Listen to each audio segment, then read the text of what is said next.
अञ्जनशलाकया चक्षुरुन्मीलितं येन तस्मै श्रीगुरुवे नमः। गुरुवे गौरचन्द्राय राधिकाय तदालये कृष्णाय कृष्णभक्ताय तद्भक्ताय नमो नमः। वाञ्छाकल्पतरुभ्यश्च कृपासिन्धुभ्यैव च पतितानां पावनेभ्यो वैष्णवेभ्यो नमो नमः। नमो महावदन्याय कृष्णप्रेमप्रदायते कृष्णाय कृष्णचैतन्य नामिने गौरतिशे नमः। यं प्रव्रजन्तमनुपेतमपेतकृत्यम् द्वैपायनो विरहकातराजुहाव पुत्रेति तन्मयतया तर्वो अभिनेदुम् स्तं सर्वभूतहृदयं मुनिमानतोऽस्मि। तमादिदेवं करुणानिधानं तमालवर्णं सुरेतवतारम् अपार संसार समुद्रसेतुं भजामहे भागवत स्वरूपम्। नारायणं नमस्कृत्यं नरं चैव नरोत्तमं देवीं सरस्वतीं व्यासं ततो जयमुदीरये। नित्यानंद नमस्तुभ्यं प्रेमानंद प्रदायिने कलो कल्मषनाशाय जानुवापतये नमः। आजानुलंबित भुजो कनकावदातो संकीर्तनैकपितरो कमलायताक्षो विश्वम्भरो द्विजवरो युगधर्मपालो वन्दे जगत्प्रियकरो करुणावतारो।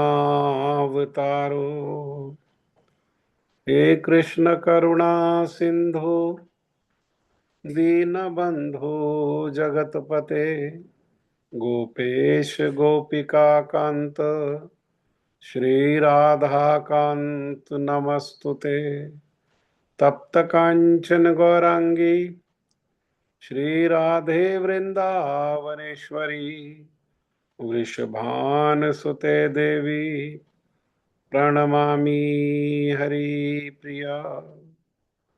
भक्त्या विहीन अपराधलक्षे क्षिप्तश्च कामादि तरंगमध्ये कृपामयि त्वां शरणं प्रपन्ना वृंदे नमस्ते चरणारविंदम वृंदे नमस्ते चरणारविंदम वृंदे नमस्ते चरणारविंदम। श्री कृष्ण चैतन्य प्रभु नित्यानंदा श्री अद्वैत गदाधर श्रीवासादि गौर भक्त वृंद। हरे कृष्ण कृष्ण कृष्ण हरे हरे हरे राम राम राम हरे हरे। मैं सर्वप्रथम मेरे गुरुपाद पद्म नित्य लीला प्रविष्ट ओम विष्णुपाद परमहंस परिव्राजकाचार्य अस्तोत्र शतयुगाचार्य श्री श्रीमद भक्ति वेदांत शिल नारायण गोस्वामी महाराज जी के अभय चरणारविंद में अनंत कोटि दंडवत प्रणाम करते हुए उनकी कृपा याचना करता हूँ।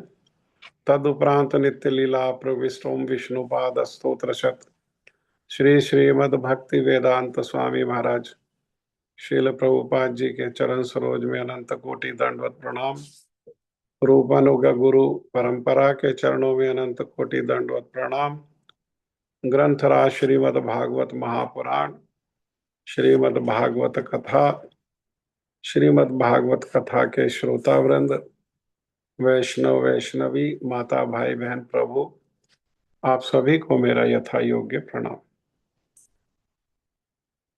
श्रीमद भागवतम स्कंद 1 अध्याय 8 श्लोक संख्या 21 को हम चर्चा कर रहे थे, जो श्लोक संख्या कुंती महारानी की स्तुतियों में से एक श्लोक है। और श्लोक में श्री कुंती महारानी ने भगवान श्री कृष्ण के जो सुंदर सुंदर नाम हैं, उन सुंदर सुंदर नामों को कीर्तन किया। पहले नाम को कीर्तन किया और फिर 22वें श्लोक में श्री कुंती महारानी ने भगवान के रूप की महिमा को कीर्तन किया। और नामों को कीर्तन करते हुए उन्होंने नामों की तारतम्यता को बताया कि दूसरा नाम जो है वो पहले नाम से कैसे श्रेष्ठ है। और उन्होंने कहा कृष्णाय वासुदेवाय देवकी नंदनाय च नंद गोपकुमाराय गोविंदाय नमो नमः। हमने कृष्ण नाम की महिमा को श्रवण किया। वासुदेव जो नाम है उनका, उसको, देवकी नंदन को, और नंद गोप के कुमार जो नंद नंदन है, ये नामों की महिमा को हम लोगों ने श्रवण किया। कृष्ण से जो श्रेष्ठ है वो वासुदेव उनका नाम है, और वसुदेव जी सौभाग्यशाली है। उनसे भी ज्यादा सौभाग्यमती देवकी है, और इसीलिए ये दोनों नामों से भी श्रेष्ठ जो है वो देवकी नंदन है। और इन सब से ज्यादा सौभाग्यशाली नंद गोप हैं, नंद बाबा हैं, और ये इसीलिए नंद नंदन नाम जो है सब नामों में श्रेष्ठ है। लेकिन इन सब की जो अपेक्षा ये प्रीतिमती देवी, ये देवी जिनकी मति क्या है, वो प्रीति बसी हुई है जिनकी मति में, और इनका नाम है यशोदा। ये यशोदा धन्य है। यशोदा यश जमा दा, अर्थात यश प्रदान करने वाली। किनको यश प्रदान करने वाली है यशोदा? यशोदा किसी साधारण व्यक्ति के यश को इस धराधाम में स्थापित नहीं करती। वो साक्षात जो परम पर तत्व भगवान है श्री कृष्ण, उनकी महिमा को जो है ये सारे जगत में स्थापित करती है और उनको यश प्रदान करती है। कैसे यश प्रदान करती है कि वे परम भगवान होते हुए भी यशोदा के छोटे से लाला बन जाते हैं, और लाला बनकर के अपनी सारी भगवत्ता को भूल जाते हैं। हाँ, यशोदा का जो प्रीति है, प्रेम है, उससे उनकी भगवत्ता जो है वो आच्छादित हो जाती है, वो छिप जाती है। जैसे बताया था कि जैसे ठंडे ठंडे और शाम वर्ण के जब बादल आते हैं तो सूर्य जो है इतना शक्तिशाली होने पर भी वो बादल क्या करते हैं, वो सूर्य को आच्छादित कर लेते हैं। ऐसे ही यशोदा की प्रीति के द्वारा, प्रेम के द्वारा भगवान होते हुए भी उन भगवान श्री कृष्ण की जो भगवत्ता है वो छिप जाती है। और यशोदा तो उनको भगवान मानती ही नहीं है, वे स्वयं भी भूल जाते हैं कि वे भगवान हैं। और यशोदा मैया उनको साधारण बालक मान करके, जैसे मैया का कर्तव्य है कि अपना जो बालक है, जो आश्रित है, उसका पालन करे, तो उसका पालन करती है, उसकी रक्षा करे तो उसकी रक्षा करती है। हाँ, हर रोज तो स्नान के बाद नजर का टीका लगाती है, नजर ना लग जाए। और आय बलाएं जो आती हैं उसके लिए जो भी साधु आते हैं घर में, जो भी संत आते हैं, उनसे प्रार्थना करती है कि मेरे लाला को जो है आए दिन आय बलाएं लग जाती है, आप कोई उपाय बताओ। शिव जी भी घर पर आए तो शिव जी से भी उन्होंने यही प्रार्थना करी कि मेरे लाला को जो है वो नजर लग जाती है, आप कोई उपाय बताओ। रक्षा करती है। सारा संसार उन भगवान के द्वारा पालित है, उन भगवान के द्वारा रक्षित है, लेकिन वे भगवान जो है यशोदा मैया के द्वारा पालित हैं और वे भगवान यशोदा मैया के द्वारा रक्षित हैं। वे तो अपनी रक्षा के लिए छोटी छोटी सी बात में वो तो रोने लगते हैं। तो रोने का अर्थ क्या है? बालक रो रहा है तो इसका अर्थ है कि बालक को पालन के लिए या अपनी रक्षा के लिए मैया की आवश्यकता है। हाँ, तो जब उनको भी अपने भूख लगती है तो मैया का दुपट्टा पकड़ करके रोने लगते हैं भूख में। और जब 6 इंच की जो दहली है उसको पार नहीं कर पाते, उसके ऊपर लेट जाते हैं, तो पेट के बल लेट जाते हैं। और पेट के बल लेट जाते हैं, आधा शरीर आगे और आधा शरीर पीछे, पीछे भी टांगे उठ जाती हैं और आगे जो है हाथ है वो टिक नहीं पाते हैं, तो उसी पर लटक जाते हैं। और उसी पर लटके लटके जब वे सारे संसार को इस भव सागर से पार करने वाले वो 6 इंच की दहली को पार नहीं कर पाते हैं और उसी पर लटक जाते हैं, उसी पर झूल जाते हैं, तो अपनी रक्षा के लिए फिर रोने लगते हैं। मैया आकर के तो वहां से उनको उठाती है, तब तो वे दहली पार कर पाते हैं। और मैया क्या करती है? मैया शासन करती है, उनको डांटती है, डपटती है, कान पकड़ती है और लठिया दिखाती है, लठिया से डराती है।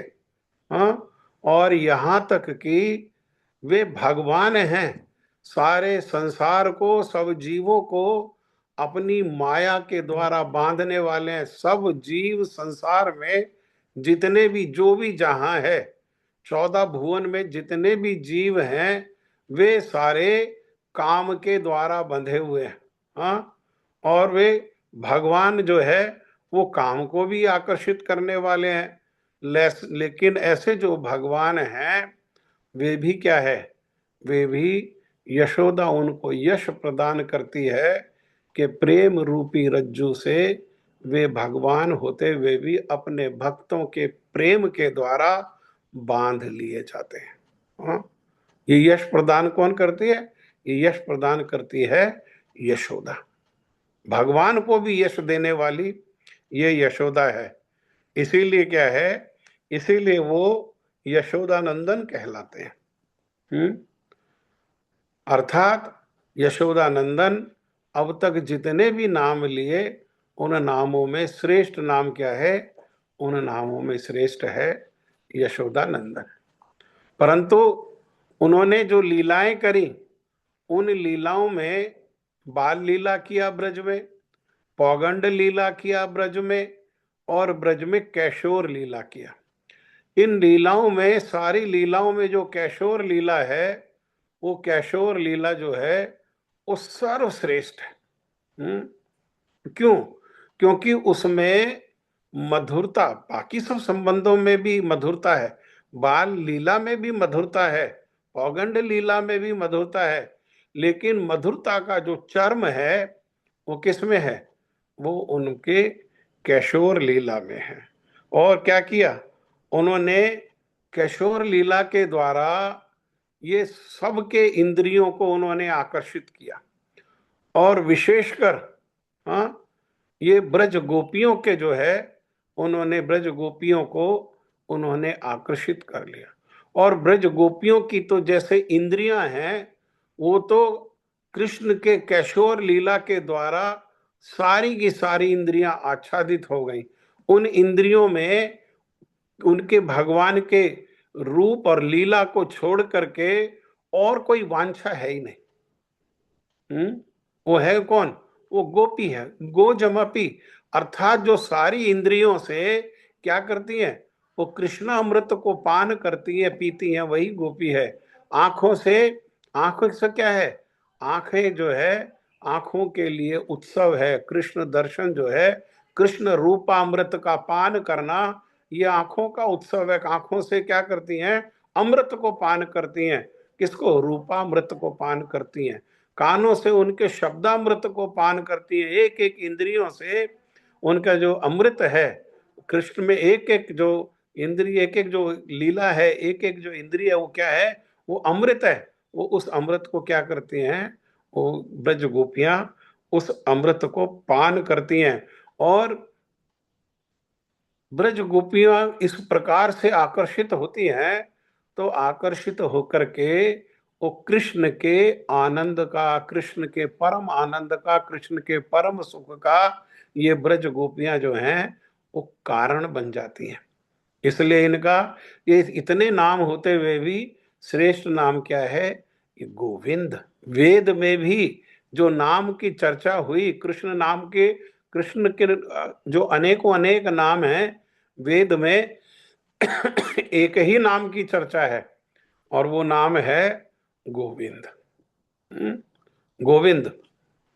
गो मैंने, गो के बहुत सारे अर्थ हैं। गो का एक अर्थ है इंद्रियां, गो गोपी, गो गोप, गो गाय, गो गोवर्धन। हाँ, ये अनेकों अनेक अर्थ हैं गो। ये क्या करते हैं? गोविंद, गो जमा विंद, अर्थात ये सारी इंद्रियों को सुख प्रदान करके, आनंद प्रदान करके उनका पालन करते हैं। गाय का जीवन, गोवर्धन का जीवन, गोप का जीवन, गोपी का जीवन, और हमारी इंद्रियों को भी सुख कौन प्रदान करते हैं? वो कृष्ण ही प्रदान करते हैं। इसलिए उनका क्या नाम है? उनका नाम है गोविंद। और ये नाम कैसा है? ये नाम श्रेष्ठतम है, चरम उत्कर्ष नाम जो है वो गोविंद नाम है। इसलिए कुंती महारानी कह रही है कि हे गोविंद, मैं आपको बारंबार प्रणाम करती हूँ। हाँ, प्रणाम कर रही है। गोविंदाय नमो नमः।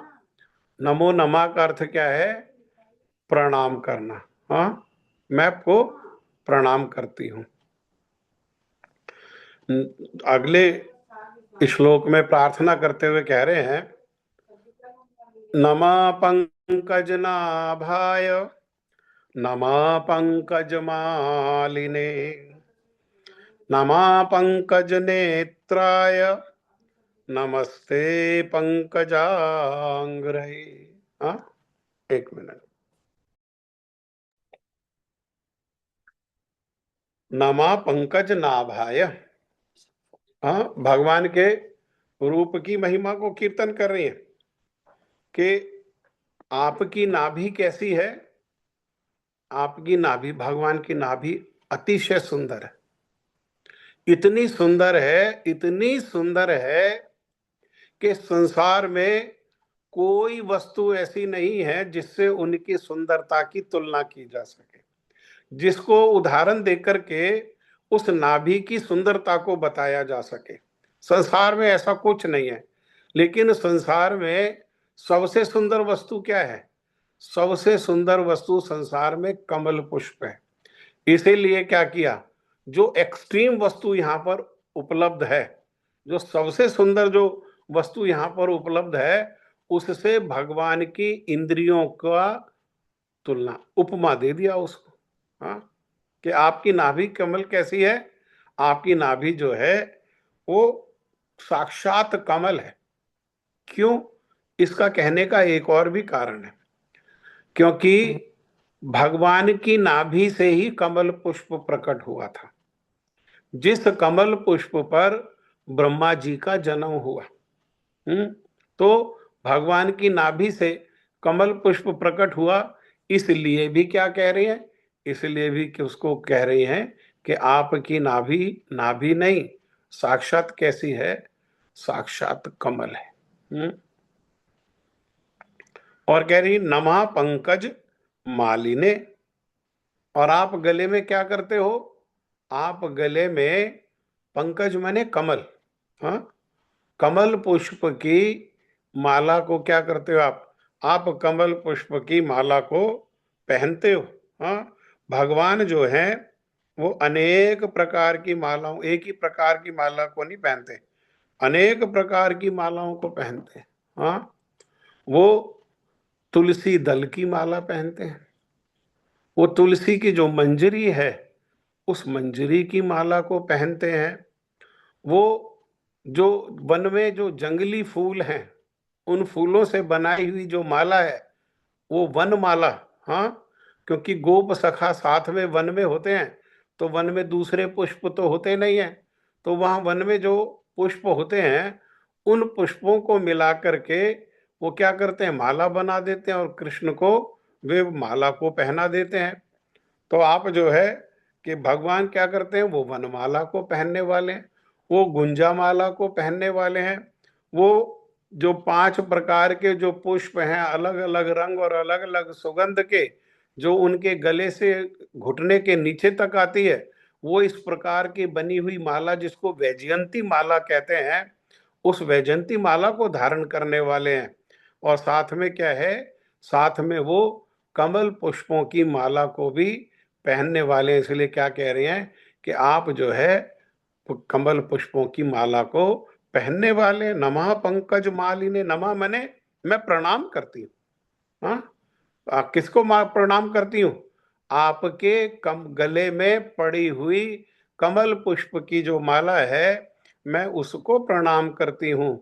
आपकी जो नाभि है, जिस नाभि से कमल का जन्म होता है और जिस कमल के ऊपर ब्रह्मा जी को जन्म होता है, ऐसी जो नाभि है मैं उस नाभि को प्रणाम करती हूँ। नमा पंकज नेत्राय, और आपके नेत्र कैसे हैं, और आपके नेत्र हैं कमल पुष्प के समान।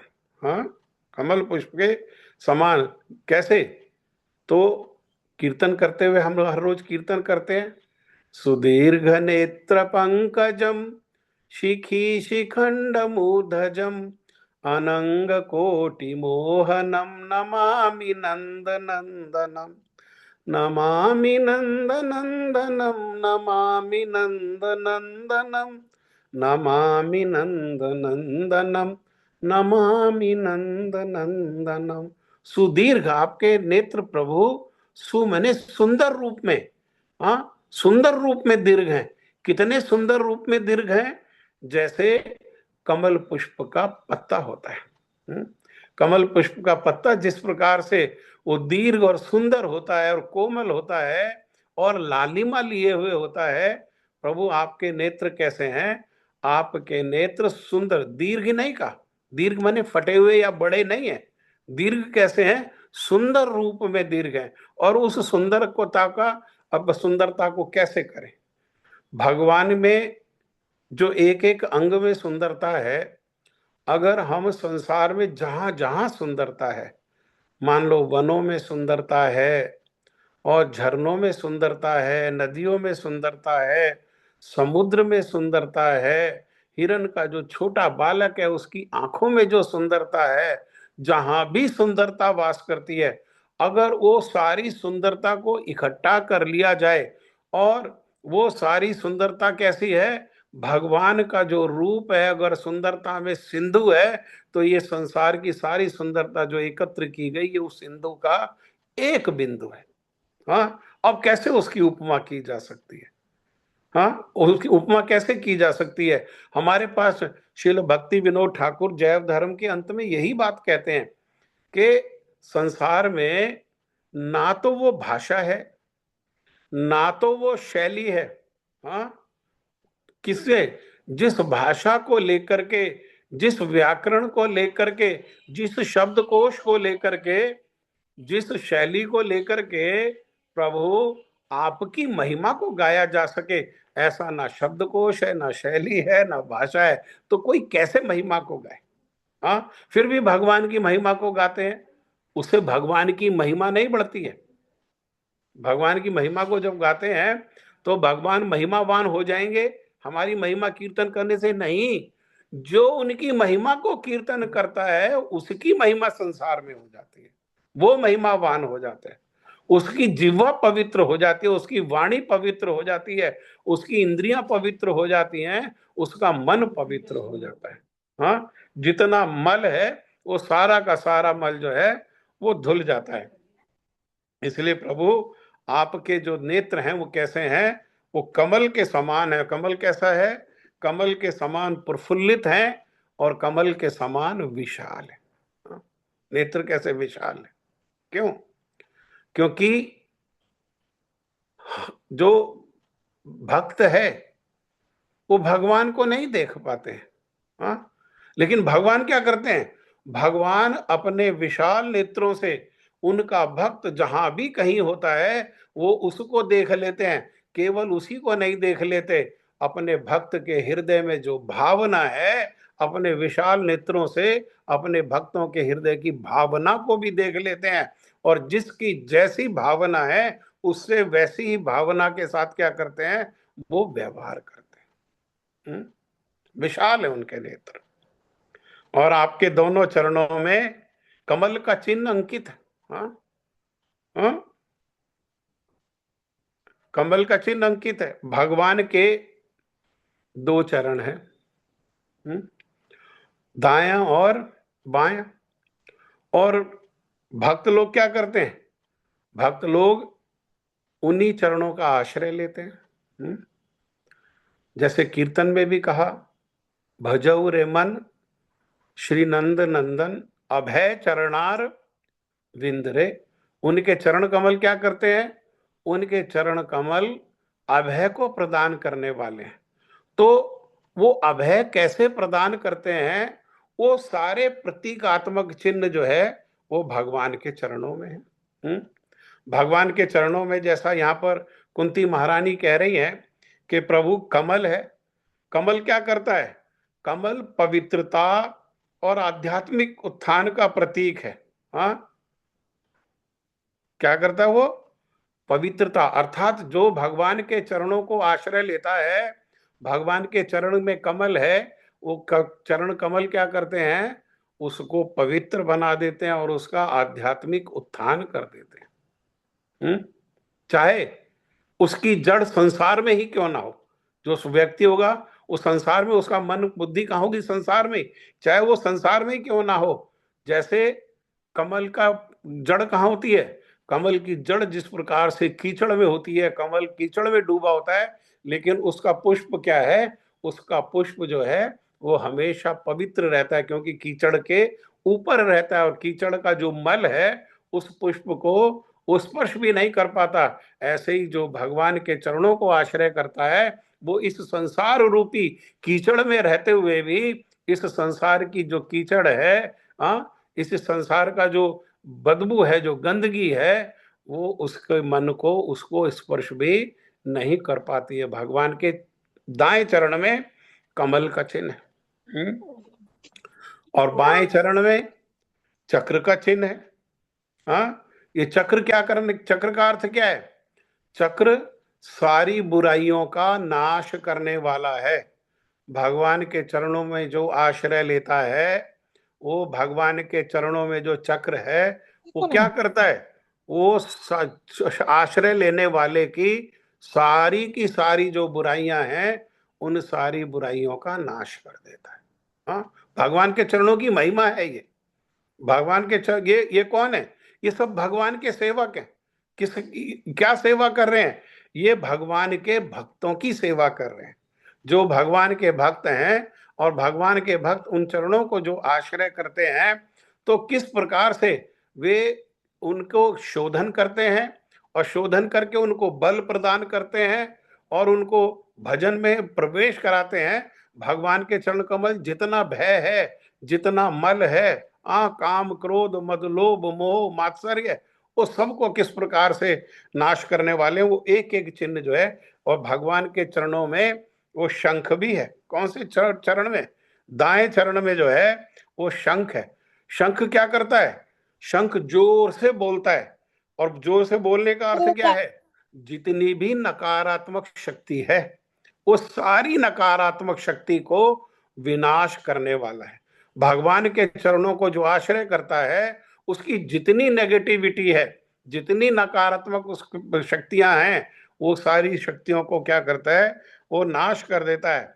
और गदा, गदा है उनके चरणों में। हाँ, गदा कैसी है? गदा भगवान के दोनों चरणों में। हाँ, देखो, कोई एक चीज तो दाएं चरण में है, कोई एक चीज बाएं चरण में है, लेकिन गदा कैसी है? गदा जो है वो दोनों चरण में है। क्यों? क्योंकि गदा जो है वो शक्ति का प्रतीक है। गदा शक्ति प्रदान करती है। जिस शक्ति, क्या किस किस प्रकार की शक्ति प्रदान करती है? जिस शक्ति से भक्त के हृदय में धर्म की स्थापना हो जाती है। धर्म को स्थापन करने की, अर्थात धर्म को अंगीकार करने की, धर्म का आचरण करने की शक्ति कहां से मिलती है? वो मिलती है गदा से। इसी प्रकार से ध्वज है भगवान के चरणों में। हाँ, दाएं पैर में जो है, दाएं चरण में ये ध्वज है। ध्वज क्या है? ये विजय का प्रतीक है। जो भगवान के चरणों को आश्रय ले लेता है, उसकी संसार में किसी परिस्थिति में भी पराजय नहीं होती। भगवान स्वयं भगवत गीता में कहते हैं, नामे भक्त्या प्रणश्यति, मेरे भक्त का किसी भी स्थिति परिस्थिति में वो विनाश नहीं होता। भगवान के चरणों में अंकुश का चिन्ह है। अंकुश कहाँ है? अंकुश का चिन्ह भी दोनों पैरों में, दोनों चरणों में।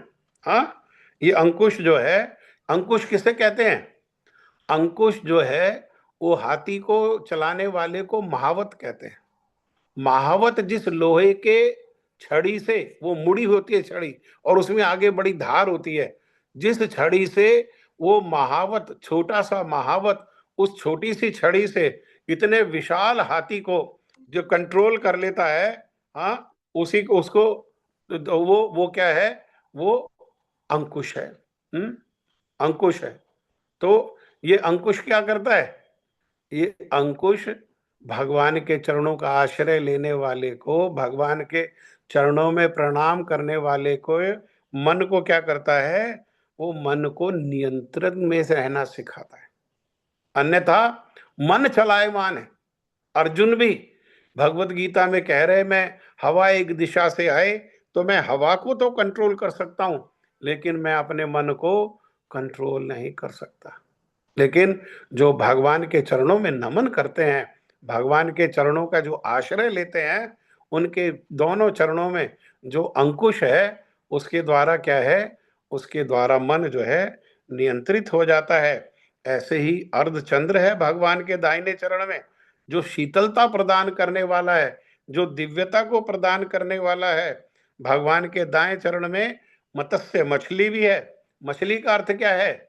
मछली जल में तैरती है। और जब ये संसार जो एक ऐसा है, ये संसार भव सागर है, इस भव सागर में कोई तैर नहीं सकता, तो वो क्या करती है? मछली, मछली जो है ये भगवान के चरणों में आश्रित जनों को इस भव सागर से पार ले जाती है, अर्थात इस संसार से निकाल करके और वो भगवत धाम में ले जाती है।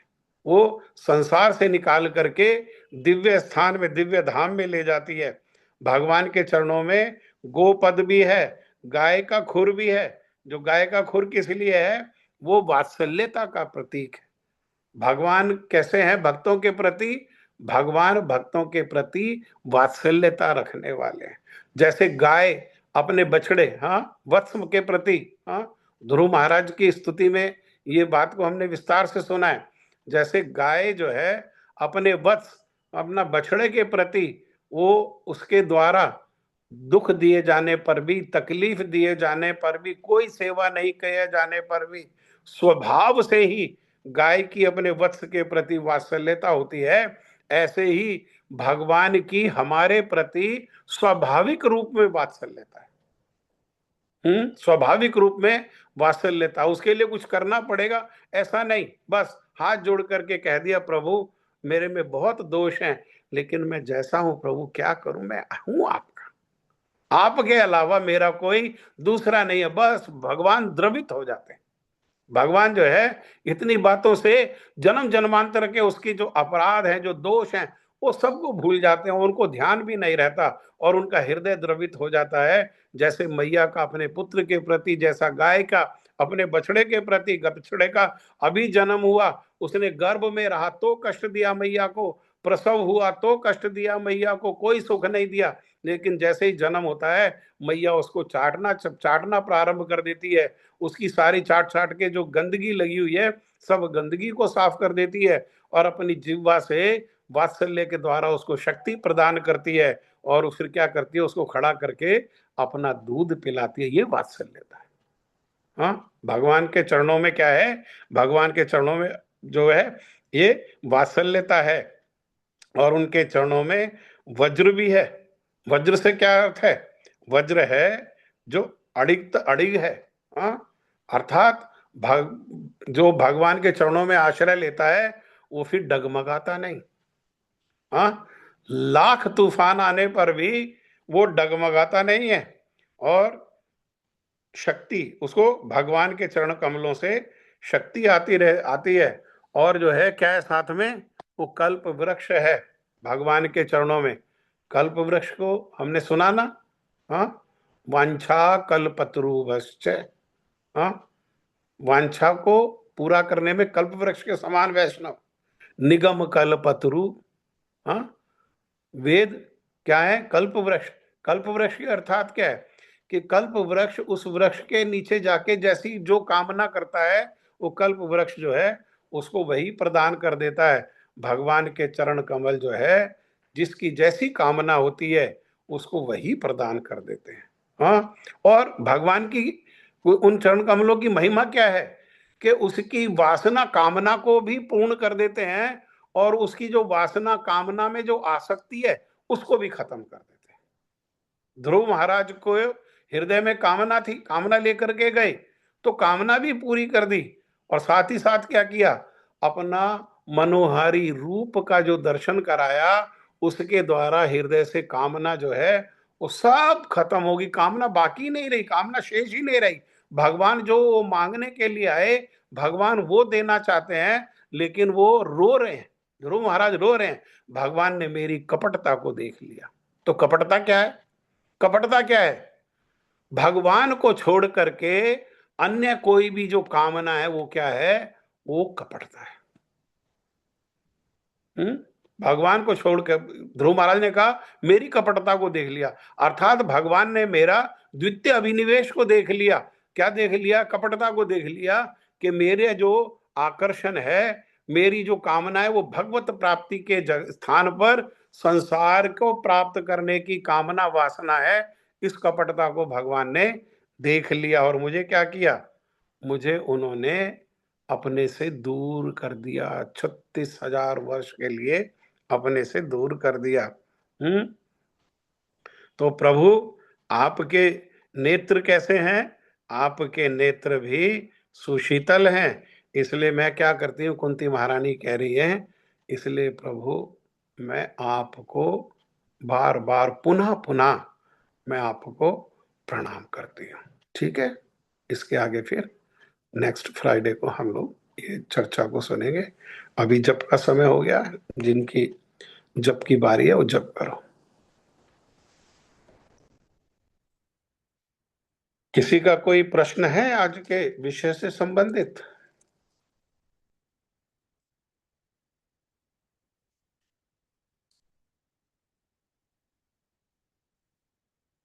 ठीक है, जप करो।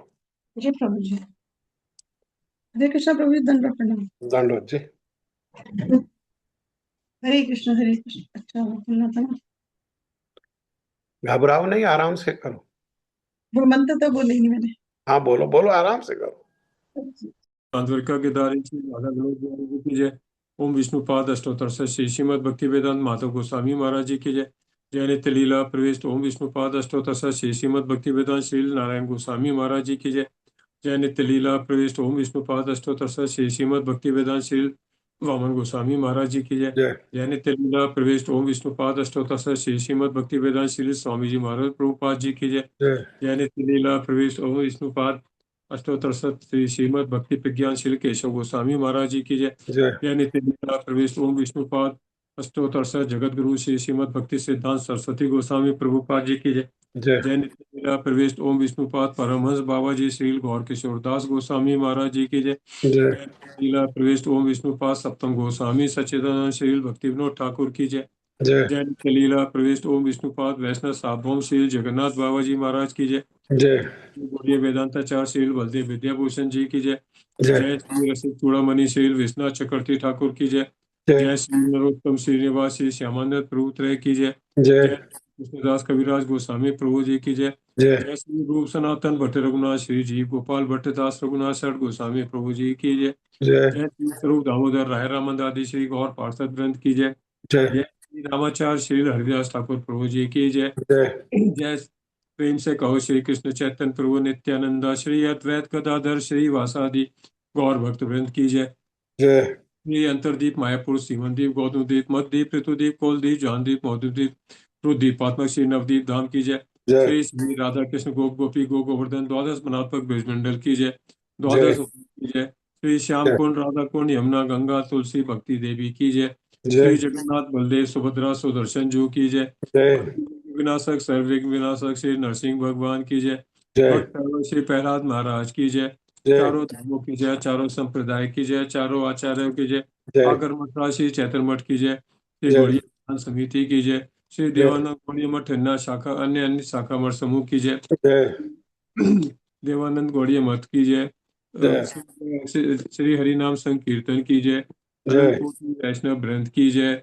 जय आत्मिक आनंद की जय। श्री जय श्रीमद् भागवत महापुराण की जय। जय समागम भक्त वृंद की जय। श्री जय निताई गौर प्रेमानंदे हरि हरि बोल हरि हरि बोल हरि हरि बोल। पूजपा श्री राधानाथ प्रभु जी की जय। आप सब भक्तों की जय हो। जय हरे कृष्णा, राधे राधे, दंडवत हरे प्रणाम। कृष्णा, दंडवत प्रणाम। प्रभु जी धन्यवाद प्रणाम। हरि बोल, हरे कृष्णा। हरे कृष्णा प्रभु जी, दंडवत प्रणाम।